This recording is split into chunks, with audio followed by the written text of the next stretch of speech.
might want to tell the EO Commissioner about Carol that. Beaumont. Thank you very much, Mr Chair. Mr Chair, this Part 4A is, of course, the substantial part of this bill, and it is the part where the new provisions are being inserted into the Principal Act, the New Zealand Public Health and Disability Act 2000. And I want to talk particularly in relation to the provisions in 70D 3C, and this is to do with the provisions around payment for those providing services for those family members that they are looking after.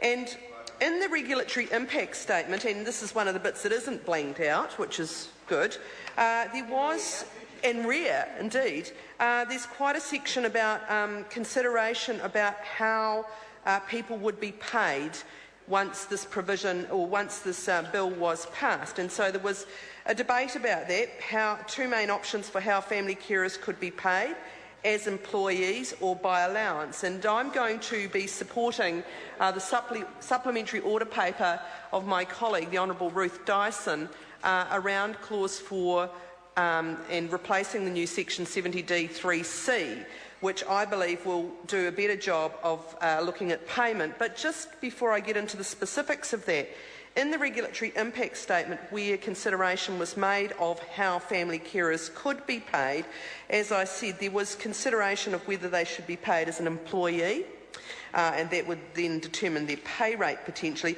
or by allowance. And actually, thankfully, and it's potentially one of the few things in this that we could wholeheartedly agree with, it was agreed that in fact the appropriate way to go was to pay people as employees rather to pay them an allowance or via Section 88 notice.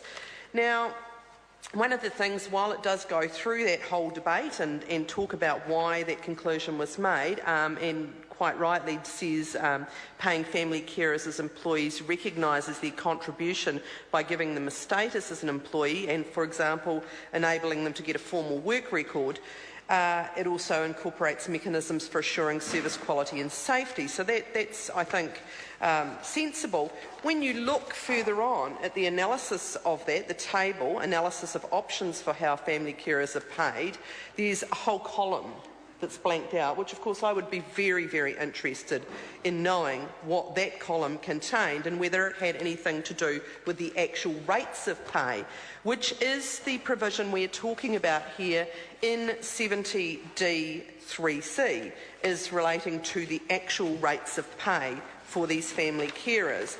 And what the bill provides is that the rates or ways of setting the rates of payment for support services provided to family members, which may be, and this is the important bit, which may be lower than the rates of payment for comparable support services, and I underline the word comparable, support services provided to persons who are not family members.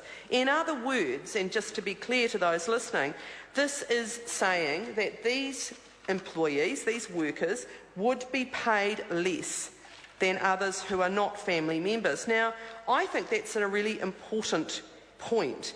And the question is, why should that be the case? Why should they be paid less for comparable work? By virtue of it being comparable, we can say that the value is the same. We can certainly, I think all of us on this side of the House anyway, would agree that equal work should receive equal pay. It's a concept that's foreign to members opposite, of course. It is a concept foreign to members of the national government because, of course, they've recently passed legislation ensuring that young people who do equal work are paid less or potentially paid less. So perhaps they're wanting to extend that principle into other provisions. But for those of us who are looking at what is very, very hard work and very important work in our society, and as my colleague Sue Moroney said, work that is often done by women, it is already low-paid work.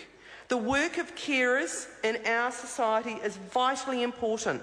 Carers are looking after people who, by definition almost, are vulnerable in some way, who need somebody else to look after them and to help them. Now, it is low paid already, and what we're providing for in this bill, what the government is trying to do, is say that some carers carers who are family members could be paid less. Mr Chair. Mr Chair. Emma Kilby. I move that the motion be now put. I'm going to hear Ian Lees-Galloway. Thank you very much, Mr Chairman. I have to say that